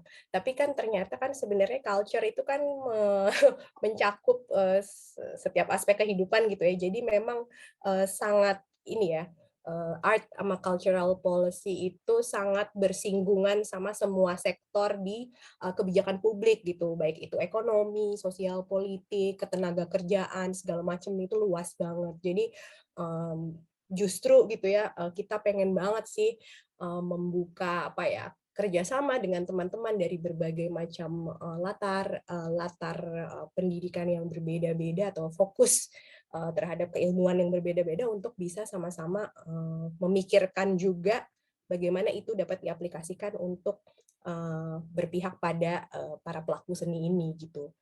Terus karena luas banget sih gitu, emang emang dan harus banget nggak cuman kacamata kuda di seninya doang, tapi memang gitu kan gimana seni bisa berdampak secara ekonomi, secara sosial, terhadap lingkungan misalnya juga gitu, dan terhadap para pekerjanya. Oke. Mas, aku mau ke Mas Holil lagi. Saya, Mas, kalau dari selama perjalanan ERK gitu, lagu-lagunya kan eh, lumayan cukup kritis gitu. Itu terasa juga terjadi diskusi dengan pendengarnya nggak, Mas, dengan penikmat ERK gitu? Apakah eh, ada yang mendebat gitu, atau ada yang mau meng-cancel ERK? Ada pengalaman-pengalaman ini nggak, Mas, selama perjalanan efek rumah kaca? Eh, Kalau cancel secara langsung sih enggak ya kali ya. Kayak saya belum pernah apa namanya dikonfrontasi gitu atau mendapatkan apa dibully gitu ya karena mungkin nggak terlalu aktif juga sih di sosial media. Eh, tapi kalau respon atas karya gitu, yang misalnya mereka sependapat atau nggak sependapat, nggak sampai ngebully itu ada dan dalam tahap yang apa ya, menurut saya kayak misalnya kalau ada pertanyaan ke diri sendiri, apakah ada gunanya bikin karya gitu? Ya jadi merasa ada gitu, oh ini ada gunanya, jadi muncul diskursus paling enggak percakapan tentang topik yang diangkat itu muncul gitu ya. Jadi itu misalnya kita bikin karya jadi sebuah awal dari percakapan itu ternyata bisa gitu dan itu cukup untuk bisa eh, apa menguatkan diri kita untuk ya kita masih ada gunanya nih bikin karya bukan maksudnya ke publik gitu ya bukan hanya untuk kepentingan pribadi. Hmm, hmm. Kalau menurut Mas Walil sendiri itu untuk teman-teman muda yang menikmati musik gitu, gimana untuk membantu ekosistem musik khususnya untuk jadi lebih baik? Mungkin ke Mas Ito dan Mas Walil juga ya. Menurut Mas Walil seperti apa, Mas? Uh, Pertama jangan antipati sama politik sih yang paling pertama dalam artian bukannya terlibat ke partai politik ya, tetapi bahwa proses politik itu punya pengaruh banyak yang vital buat kehidupan kita gitu sehingga dengan nggak antipati kita jadi mulai tahu bahwa kita mesti terlibat paling tidak menjadi mengkritisi satu kebijakan yang akan mengikat kita gitu ya kalau kita punya keterbatasan nggak bisa ikut apa namanya membantu mengkritisi kebijakan yang menimpa orang lain gitu paling enggak yang menimpa diri kita sendiri kita aware gitu sadar dengan itu sehingga ya terbangun bagaimana caranya ya kita belajar dari berbagai hal mungkin ada orang yang bisa belajar dari musik ya berarti harus dimanfaatkan oleh musisinya untuk paling tidak karya-karyanya itu bisa memantik percakapan bagaimana kritis itu dimulai gitu ya. Apa saja yang bisa membuat masyarakat kritis. Lalu dari situ baik pemusik maupun masyarakatnya ya menyuarakan apa yang pendapat-pendapat mereka gitu ya. Menurut saya juga jangan merasa benar sendiri juga sih. Tapi paling nggak kita meyakini satu kebenaran, tapi juga membuka kemungkinan kebenaran-kebenaran yang ada di luar gitu ya. Itu penting sehingga ketika terjadi hal seperti kayak RUU permusikan gitu, itu kita bisa solid untuk mau berupaya melakukan pekerjaan-pekerjaan lain yang nggak biasa kita lakukan gitu, baca undang-undang, ngomongin itu kampanye itu kan sebenarnya bukan pekerjaan kayak misalnya musisi gitu ya, tapi sebagai warga negara gitu. Nah kita meluas lagi, kita sebagai warga negara juga punya kewajiban untuk mengkritisi itu karena sistemnya meminta kita begitu ya. Nah dari situ kita mendorong untuk bagaimana kebijakan sesuai dengan yang dibutuhkan oleh para pelakunya. Dan itu pun kalau kita lihat ya, sebenarnya capaian keberhasilannya adalah kalau dari RUU permusikan berhasil menggerakkan aktivisme bagi pemusik dalam tataran yang konkret gitu, real gitu. Tetapi dalam yang lebih besar lagi, bahwa apakah benar kita berhasil menggagalkan RUU permusikan gitu ya.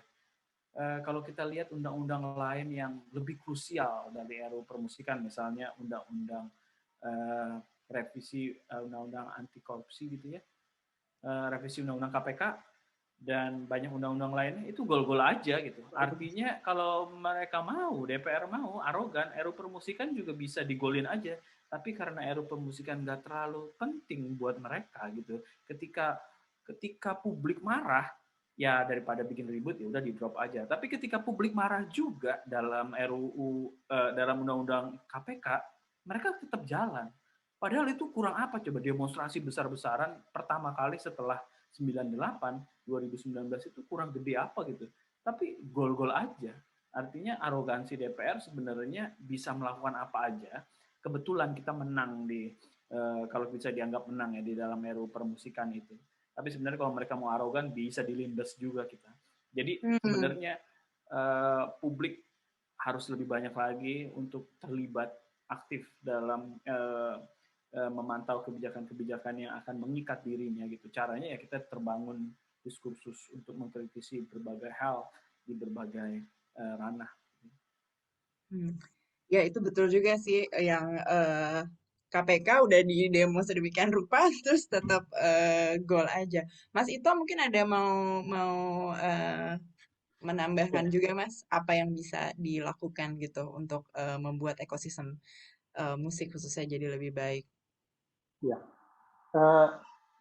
Ya, saya satu contoh seniman yang akhirnya setelah masuk koalisi seni itu tergeser menjadi aktivisme gitu ya, selain bermusik gitu ya. Dan tapi di perjalanan setelah kelas aksi saya merasa, kok saya kayak sendirian ya ngomong sendirian gitu yang mikir soal pentingnya aktivisme seni gitu.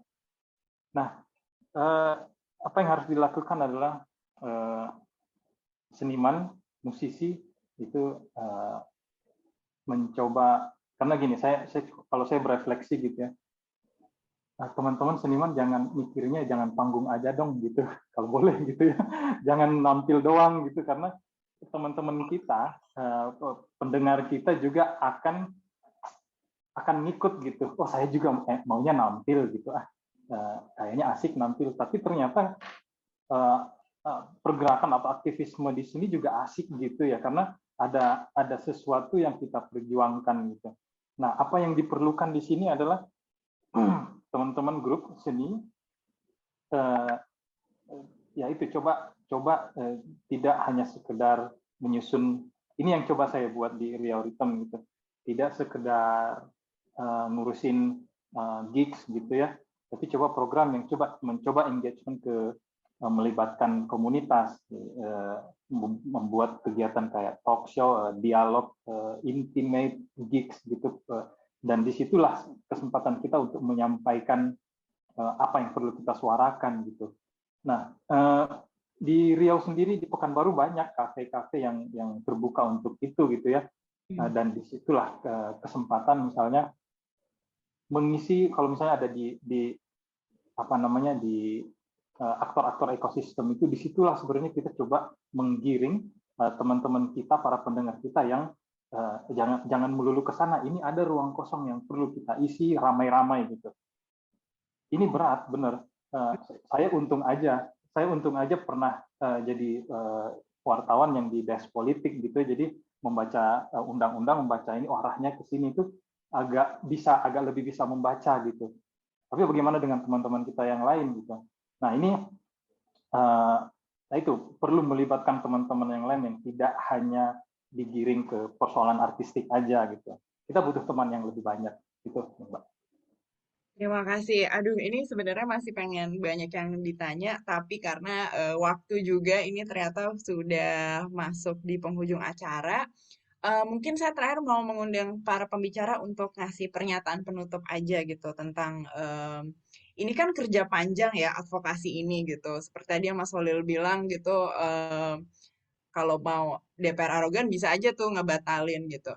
Apa sih mungkin dari Mas Holil, Mas Ito, Ninin gitu untuk nggak patah semangat ya di tengah jalan. Aduh, udah bikin petisi, udah demo, udah ngajak macam-macam gitu untuk apa terus gitu mendorong kebijakan khususnya untuk seni yang lebih baik supaya ekosistemnya makin sehat. Mungkin aku ke Ninin dulu, boleh? Eh, kalau aku karena dari divisi riset sebenarnya kalau buat aku dari sisi riset itu goal atau enggak goal apa tuntutan kita atas perubahan kebijakan sepanjang risetnya sudah dilakukan itu ada catatan gitu ya, ada bukti. Jadi itu nggak akan pernah sia-sia dan kita menyadari kita perlu banget untuk menambah database tentang seni gitu, baik itu tentang apa pelaku seninya, ketersediaan ruang publik misalnya, atau kayak misalnya hal-hal seperti pendapatan di sektor seni dan sumber-sumber dananya dari mana, itu tuh kita sangat butuh banget untuk memperkaya itu dan jadi amunisi advokasi yang solid gitu. Bacaan-bacaan tentang apa peraturan-peraturan yang mungkin menghalangi dan mendukung kebebasan berkesenian, nah itu akan apa ya, buat aku itu penting banget dilakukan dan pengen banget sih membina kerjasama dengan berbagai pihak buat memperkaya itu gitu. Dan buat kami selama itu ada dan terus dipublikasikan, disebarluaskan pengetahuannya, itu nggak akan pernah sia-sia goal atau enggak advokasinya, karena itu banyak banget faktor ya yang apa bisa mempengaruhi sebuah kebijakan bisa digolkan atau enggak. Resource-nya banyak banget yang perlu dicurahkan, tapi kalau riset asal udah ada datanya tuh udah tuh nggak bakal sia-sia sih gitu. Jadi riset dulu yuk. Mas Holil, boleh Mas Holil kalau terakhir dari Mas Holil gimana supaya lanjut terus perjuangan mendorong kebijakan yang lebih baik? Ya terlibat aktif ya pasti tadi, baik sebagai warga negara ataupun sebagai pendengar musik dan pemusik gitu kan. Belajar kali ya, belajar juga soal hal-hal tersebut gitu, karena nggak bisa juga kita aktif tapi kitanya nggak belajar gitu, artinya stagnan gitu. Jadi pengennya kita belajar terhadap prosesnya maupun terhadap substansinya gitu. Jadi ada peningkatan, karena praktis sebenarnya mungkin bagi sebagian orang, mungkin termasuk saya, itu hal-hal baru juga yang kita lakukan ini, kayak mengadvokasi kebijakan ini. Jadi sama-sama belajar dan nggak denial bahwa kita ini apolitis gitu, padahal sebenarnya apolitis adalah sebuah hal yang politis juga gitu. Jadi dari nggak denial itu kita juga tahu gitu, akhirnya kita tahu bagaimana harus menempatkan diri, harus fokus kemana segala macam, dan nggak merasa paling benar sih, supaya diskursusnya bisa terus jalan gitu.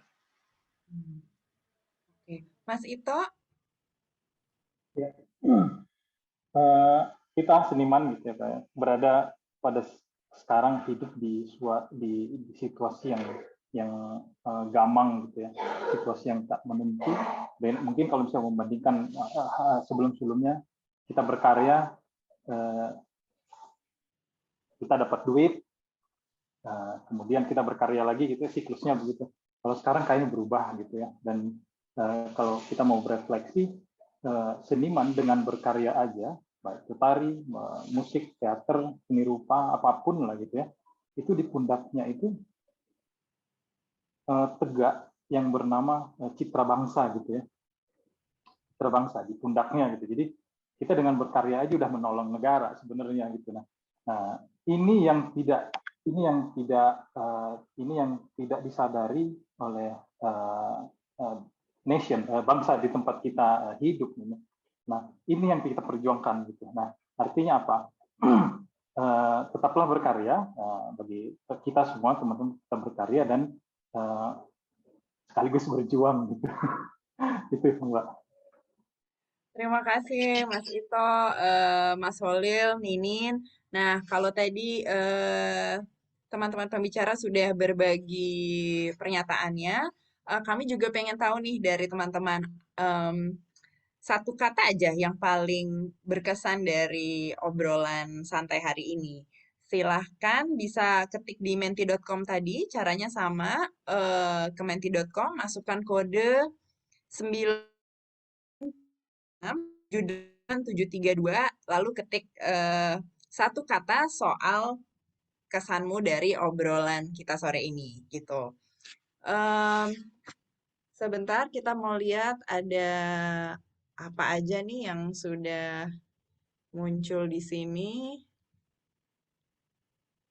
Oke. Oh, belum kelihatan nih. Oh, nanti teman-teman kita juga akan foto bersama dulu ya. Ini obrolan 2 jam ini lumayan banyak insight. Nah, ini kita mau lihat satu kata dari teman-teman. Berjuang, seni penting, penting banget. Penting banget karena membantu berpikir kritis juga ya dengan dengerin berbagai macam lagu aja atau berbagai nonton eh, teater, film itu tuh sebetulnya harusnya memantik banyak pertanyaan. Insightful, keren. Ini terima kasih buat teman-teman pembicara. Ada lagi nggak ini? Masih loading kayaknya nih. Seru. Mudah-mudahan dari ngobrol-ngobrol ini bisa ikutan membantu mewujudkan ekosistem kesenian yang lebih baik ya dengan mulai aja dulu gabung sama koalisi seni gitu. Seni speaks louder itu betul. Hargai seni. Kemudian ada macam-macam lagi nggak nih? Oh, hargai. Oke. Kita udah bisa. Oh, ini mulai foto bersama ya? Terima kasih teman-teman. Jaga terus energi dan semangat teman-teman ya, karena kerja advokasi adalah kerja-kerja panjang, jadi harus nyemil banyak gitu, makan makanan yang sehat, terus nyalakan apinya, tetap kritis, marah-marah nggak apa-apa, asal untuk mendorong kebijakan seni yang lebih baik, supaya kita punya ekosistem seni yang lebih baik di Indonesia. Nah, salah satu peran yang bisa kamu lakukan adalah selain tadi gampang ikut jadi anggota koalisi seni, bisa juga ikut merawat seni dengan menghadiahkan paket eksklusif kolaborasi koalisi seni dengan White Shoes and the Couples Company dan Ruru Shop. Ini bisa untuk diri sendiri atau orang-orang tercinta. Nah, isinya nih kalau yang teman-teman bisa lihat, ada tas lempang, buku sketsa dengan ilustrasi dari Aprilia Apsari, Sari, vokalisnya White Shoes, ada pensil, emblem bordir, dan stiker. Teman-teman bisa pre-order langsung di Tokopedia, Toko Koalisi Seni ya, tokopedia.com/toko koalisi seni. Ditunggu sampai 24 Desember 2021. Kamu juga, walaupun ini Zoom, hari ini diskusi ini berakhir, tetap bisa banget melanjutkan obrolan dan memperluas jejaring dengan memanfaatkan fitur community WOFA. Dan nanti setelah ini teman-teman bakal diundang dalam agenda-agenda community think policy dan koalisi seni selanjutnya sebagai tindak lanjut dari sesi hari ini. Terima kasih banyak kepada para pembicara sore ini, Mas Holil, Kak Ito, Ninin, teman-teman penerjemah juru bahasa isyarat, Kak Uci dan Kak Epi yang membantu sampai sesi terakhir ini. Dan untuk tahu kabar terbaru tentang advokasi kebijakan ekosistem seni, bisa follow @koalisi seni di media sosial.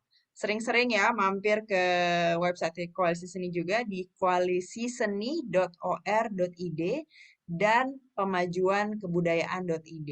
Jadi di bookmark di web browsernya. Ini tadi Tokopedia-nya, oke maaf. Tokopedia-nya itu di Toko Koalisi Seni. Nah, ini.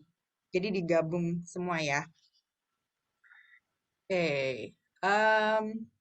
Di kolom chat sudah diberikan link Tokopedia-nya. Oke, kalau ada masih ada pertanyaan lebih lanjut, bisa mau tentang kebijakan atau tentang koalisi seni itu sendiri, bisa email ke info@koalisiseni.or.id.